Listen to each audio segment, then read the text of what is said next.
Broadcasting from the business capital of the world, this is the Podcast Business News Network. When I say this, I don't think anybody's going to disagree with me.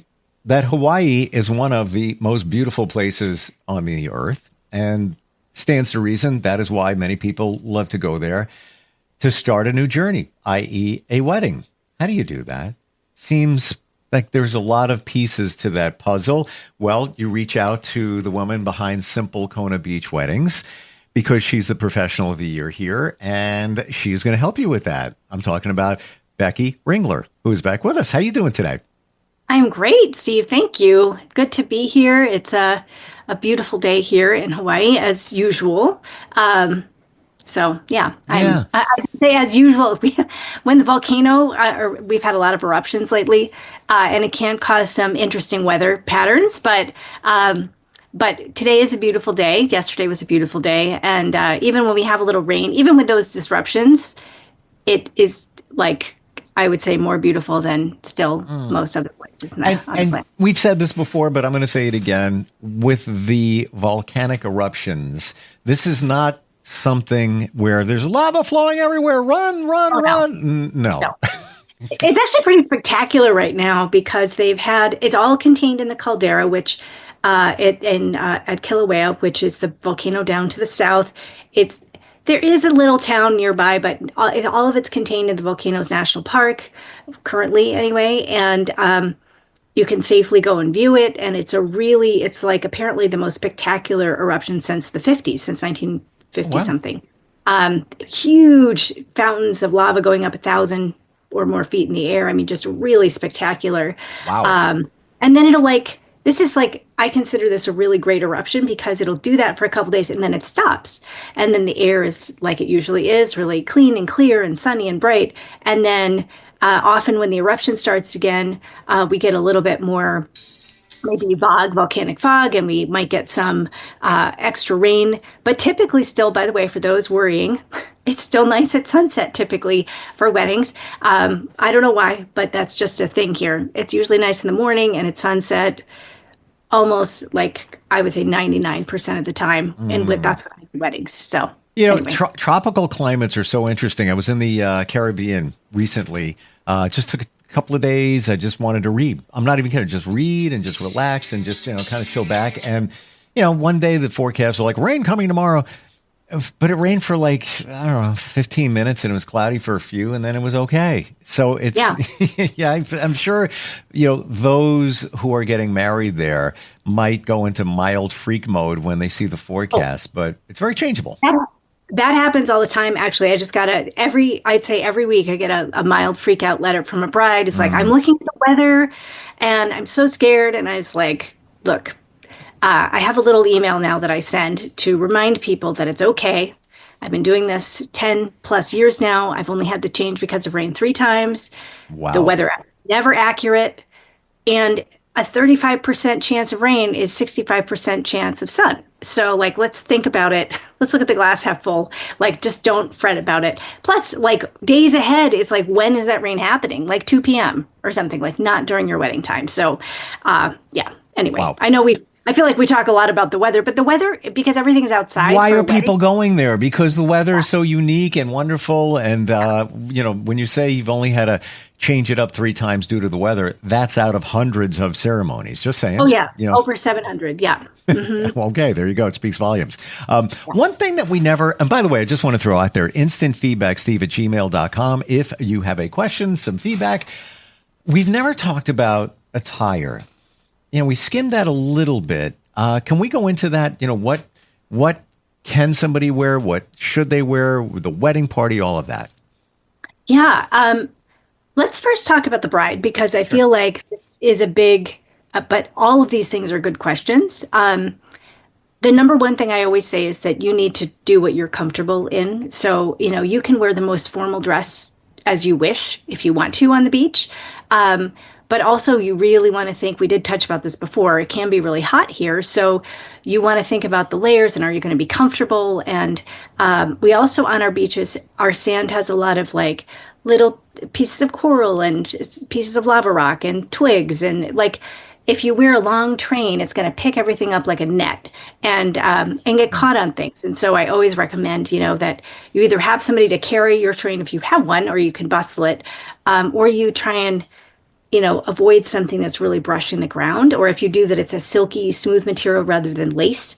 The lace is the thing that really acts like a net. It's crazy. And I mean, occasionally people decide that they just want to wear like a really nice sundress, or like, you can be as casual as you'd like to be. You can be as formal as you'd like to be. I always say that comfort is the most important thing, but I always want you to think about, are you going to be comfortable? I mean, most of the time wedding dresses are not that comfortable, but the point is, like, add the extra factor of you're outside in 82-degree weather, and on top of all that. So just kind of factor all those things in. And because this, you don't want to be sweaty and like feeling like your ribs are too tight, and there's all these things. And then shoes. Most of my brides go barefoot. Not to the location, but at the beach. Yeah. Or you can wear like wedges or flats or sandals. You don't want to wear any spiky heels on the sand for obvious reasons, because you're going to just into it. Even if you're standing there, you need like a box heel or something. But I always say bring your nice shoes for dinner. But to the beach, most brides, just especially if their dress is long, they wear flip-flops, and then they can toss them off and then put on the real shoes later. Same goes for men. Like, you could wear real shoes, but flip-flops are perfectly acceptable, especially if you want to go barefoot later. Because, but some people hate sand on their feet, or they don't want to, so that's fine. You can wear real shoes if you want to, but I think the main thing is that the bride and the groom should look cohesive. So if she's formal, at least make sure that you're, like for the groom, that it looks nice with her formal dress. You don't have to wear a suit. Not all, I mean, my husband, I wore a pretty formal dress, and my husband wore a short-sleeved silk white button-down shirt and linen pants, and it looked great together. It didn't look weird. By the way, linen is in for men now, maybe for women. I'm just saying, just throwing it out there. Yeah. Oh, thank you, Steve. Yeah. So, but you can wear a suit, I mean, only if you don't get sweaty, right? Because suits can be really hot on the beach. Some people don't sweat, fine, but most people do. So a nice short sleeve button down, nice collared shirt is really nice. We have a lot of cool Hawaiian shirts that are also white with a pattern that look really beautiful. And, you can wear shorts. I don't always recommend the shorts. I don't think they look as good in photos. So linen pants are awesome because they're cool and they look nice. Yeah. What about, for men, a jacket, linen pants could be a linen jacket, right? And the right kind of t-shirt. Would that be acceptable? Sure. I mean, if that's your style, like that, I think of Don Johnson in. Yes. I don't want to admit that at some point in my life I did own a couple of pastel colored suits. I'm just saying, or jackets, whatever. Yeah. But yes, you could totally do that. Or just like, I do have a lot of grooms that wear like a linen jacket or light material jacket, and then a shirt underneath, but the shirt without a tie. So you can also do no tie. Or I have guys that wear a shirt and then suspenders and no jacket or something like that. So It depends on your style. Yeah. Yeah, it can look really great. I mean, I have had people in 3-piece suits. If that is your style and you want to do that, you can. But I think it would be, for most people, would be pretty too hot. And we're not judging anybody. Your style is your style. Your feel, the feel of your wedding is your thing.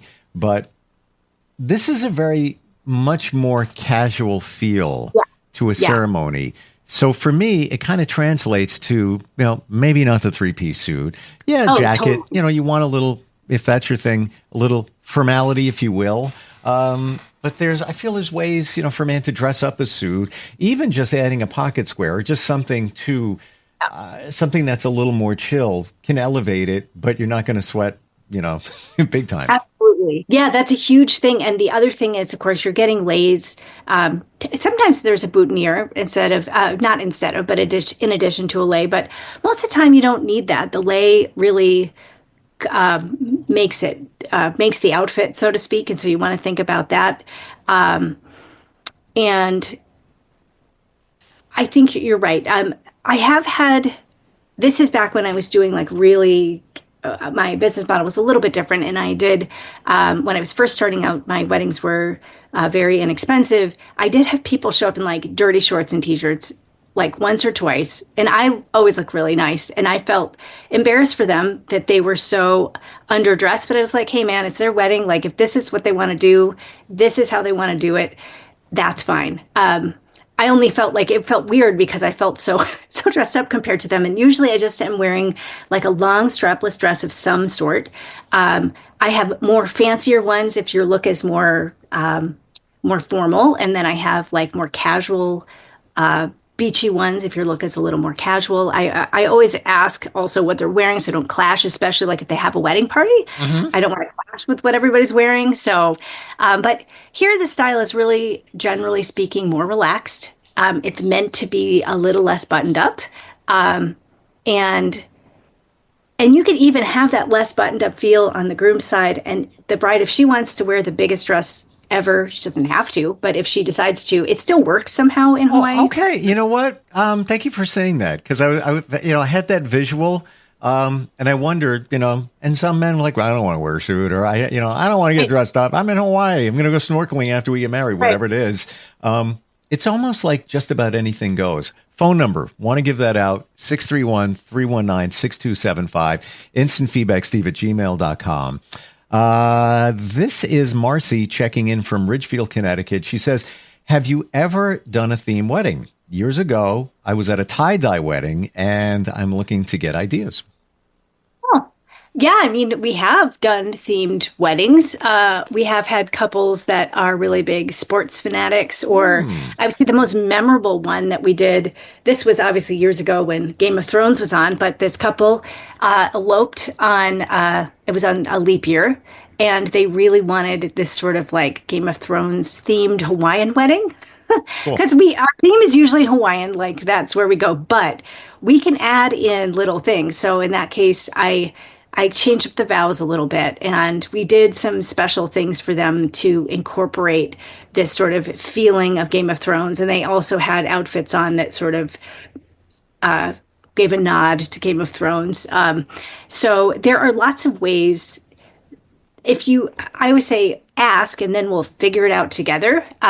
So Marcy, I don't know if I can give you a specific theme specifically. What about attire? Like she's talking about the wedding she was at years ago, and that was a tie-dye thing. Yeah.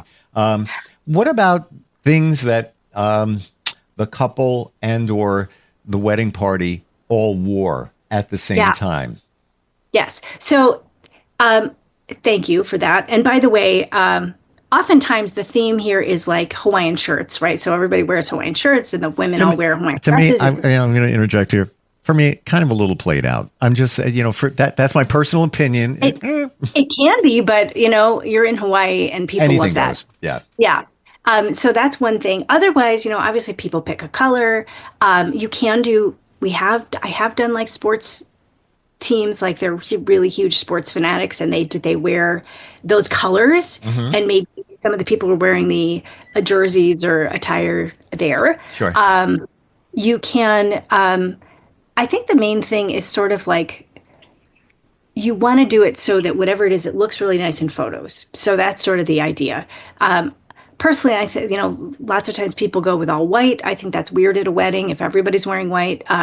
But it looks really beautiful, but it's especially if you get lots of colored leis and things, it can look really gorgeous. Okay. But that's more appropriate, I feel like, for a vow renewal than a wedding. But I think mainly it's sort of like a color theme that I've seen the most often is that people pick a certain pattern or a certain palette, and everybody wears that, whether it's the same clothes or not. Tie-dye is way more creative. I feel like when people get to Hawaii, though, and they're doing sort of a wedding that has a Hawaiian feel, it can limit sometimes the feeling of like, oh, what should we do, or what could we do? Like, what actually looks good on the beach? Right. So that's, I see that. I see that now, that when somebody gets there, now they have a better view of the lay of the land, if you will.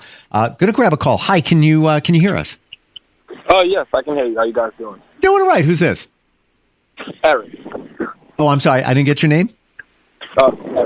Eric. Eric's checking in from Ocala, Florida. You had a question for Becky?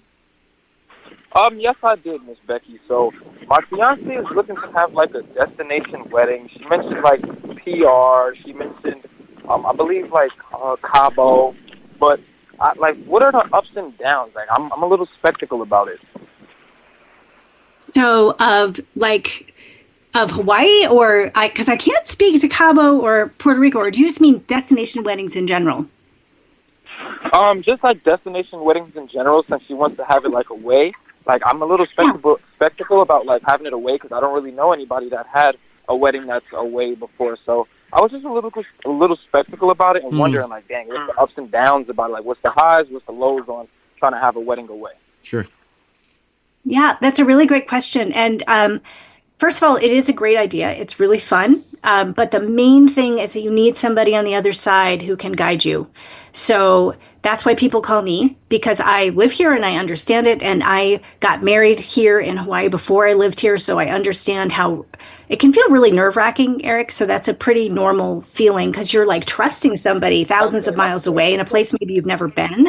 And yeah, you really want to find a trusted source to help guide you. That person who can give you advice, who can provide all the pieces. Otherwise, it is really hard to arrange things without being there, right? So I know here in Hawaii, and I think in other locations, I offer kind of the whole thing, the whole support of everything, helping you not only with the permits and locations, but the planning and the officiation and providing you with all the referrals you need and organizing everything. You want to find somebody like that, or your life may be a little challenging, unless you go through like a resort, right? You could always go through a resort or a hotel, and they should be able to provide you with that. But if you want to do something a little less formal than a hotel, then you need to find somebody who does something similar to what I was just describing. Otherwise, it will be hard. I want to do less than. Yes, I'm thinking I don't know really too much about a hotel. I don't know if I want to go a resort or hotel. I may want to go to somebody directly. I like that you said you could help with a lot of these things that'll take the stress off of me. Yep. Oh, it's all again. Just getting married alone is a lot of stress, without a doubt. To the point that we're making here, I just went to Dominican Republic just a couple of days, like I mentioned before.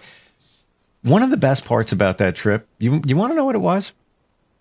Yeah. When I arrived, I knew somebody there, a coworker, but that was part of why I went there. But we didn't really hang that much. I just wanted just some serenity and peace.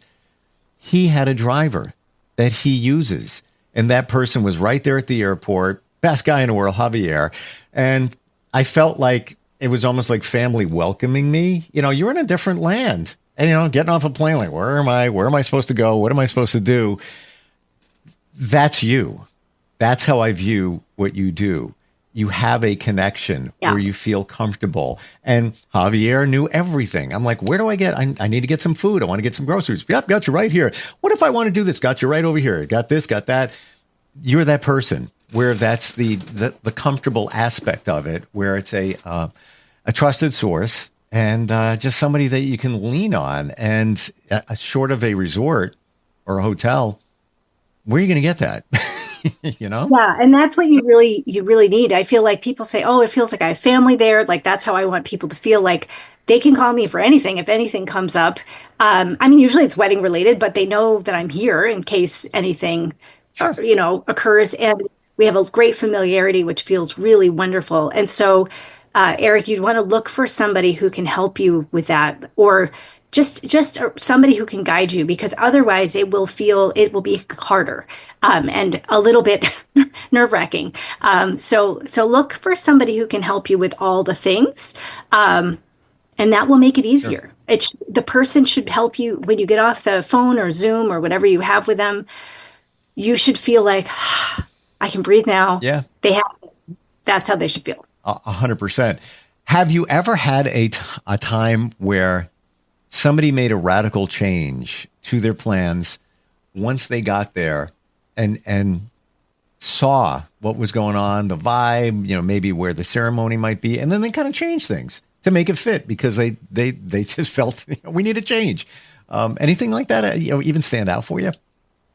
No, actually. So I mean, things go as planned. Well, no, I mean, but the point is like, there's no real, like, I show them lots of pictures. We go, I would say like once or twice we've changed the location, because I always, if there's any like setup for the wedding, like a flowers heart on the sand, or I always meet with them ahead of time at the beach, and we pick out their spot together. I just did that yesterday morning. It's really fun, but I have had, yes, I have had a couple of times where they get there and they're like, gosh, this is not quite what I had in mind, or whatever it is, something happened, or maybe they have more people than they thought, or Sure. they get there and they're like, oh gosh, my mom can't walk this far, Right. even though I usually try and prepare them and ask those questions, but occasionally someone injures themselves, right? Whatever. And then I will just take them somewhere else and we'll look at the different spots. I'm not opposed to doing that. I want to make sure people are happy, but nothing like so radical that it's like everything is like thrown. No, Although no, I can what you described is exactly what I was thinking. Just these little tweaks once you're there, because you can see pictures, you can see video. You don't know until you go, and then when you see the area and we want it to fit your feeling and vibe, and also taking your advice as well. We talked about elopements. What do you think out of 10 scale, 0 to 10, out of all the weddings you do, where would you put it in terms of people eloping? Just kind of curious. Or a percentage out of 100%. I want to say like 50-50. Like, I feel like we do a ton of elopements, but we also do of the others. So it's like, people are like, do you do weddings for just two people? I'm like, of course we do. Like, absolutely. But then I also get on the other end people that sort of are pushing the limit to the beach, like the 30 people. Ideal numbers are like 10 or less, I would say, just for less stress, if you want to be less stressed, but we can accommodate up to like 30 people on the beach. That's sort of a magic number, 30 people total, including the bride and groom, for so many things here in Hawaii in terms of private dining options. Like 30 is like the max for so many things. And then you have to go to a venue. So I always say like stick to under 30, you'll be fine. And I do a ton of last minute elopements. So people calling, it's like they're here in Hawaii, or they're coming next week, or like in 2 weeks, and they decided that they're just going to elope, and can I help them? And I always have space in my calendar for elopements. Wow. So I do that on purpose. I have custom weddings. I have several of those throughout the month, but I always leave space for those last minute, because this is a spur of the moment place. People come, spur of the moment, decide to do something. And as long as we have time to get your marriage license, I can help you. I can always find a time. So I'm kind of surprised in a way about the elopements. I knew that they would be taking place, especially at a place so beautiful like Hawaii, but I didn't think that number would be like maybe 50-50. Wow. I don't know. I feel like it's 50-50. I feel like I do. I think it's around there. It might be like 40-60. But like it's still a high number. But I guess I shouldn't be surprised, because it's the magic of Hawaii. And like you said, we've got people there. Yeah, we're going on vacation. We just like, let's just do it. Yeah. That's so cool. Yeah. And oftentimes people get elope and then they have a big party later, or it's a surprise, or it's something they want to do just for themselves. And it's the kind of place that it is expensive to get to Hawaii and to stay here. And so sometimes people say, hey, I'd rather spend my wedding budget on something just for us. And then we have the most amazing vacation, and we can just spend that budget and enjoy ourselves, and have a really special moment. And so that's, I feel like why we have so many elopements too. Wow. So, yeah. What is the best way for somebody to find you, reach you? Just maybe have questions, but I want to pick your brain on it. Yeah. So I would say my website is the best way, which is simple Kona Beach Weddings.com. And just fill out the contact form. I'm here for you. I usually, if you're looking for a wedding, I'll set up a Zoom call. I do paid consultations as well. So if you've got some questions and you just want to, or you're like, have way too many people for what I do or whatever, I do paid consultations, because I certainly know about other things, even if I don't do them. So yeah. It's almost like you're the Kona Beach concierge, in addition to the weddings, because you're my Javier. you're the go-to person for anything. And you know what I love too about you and what you do? you call it Simple Kona Beach Weddings, and you do make it simple. Maybe complex, but on the surface, for those who are a little apprehensive, nervous, there's a lot going on there. This is a big life situation. You keep it simple, and that's refreshing. It feels good. Yeah. Thanks, Steve. Yeah, that's my goal, to make it feel simple for you. That's my plan. So, absolutely. All right. I appreciate you being here today. Thanks so much. Thanks so much, Steve. All right. Have a good one. You too. Aloha.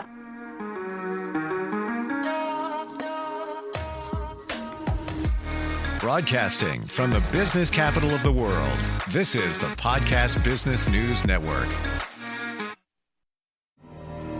For nearly 2,000 severely injured veterans, everyday life has become filled with barriers. Day-to-day simple tasks can become pretty daunting. I have to carry my chair up 2 flights of steps or have somebody do it for me. What scares me the most is just the falling. When I'm struggling with my house, I think, to have that one great barrier just knocked down, it's crucial.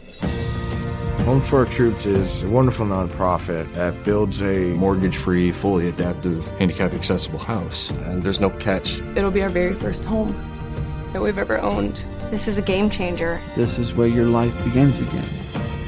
We need you to join us in completing this important mission. Please visit hfotusa.org and help build homes and rebuild lives. Because of you, everything's going to be okay.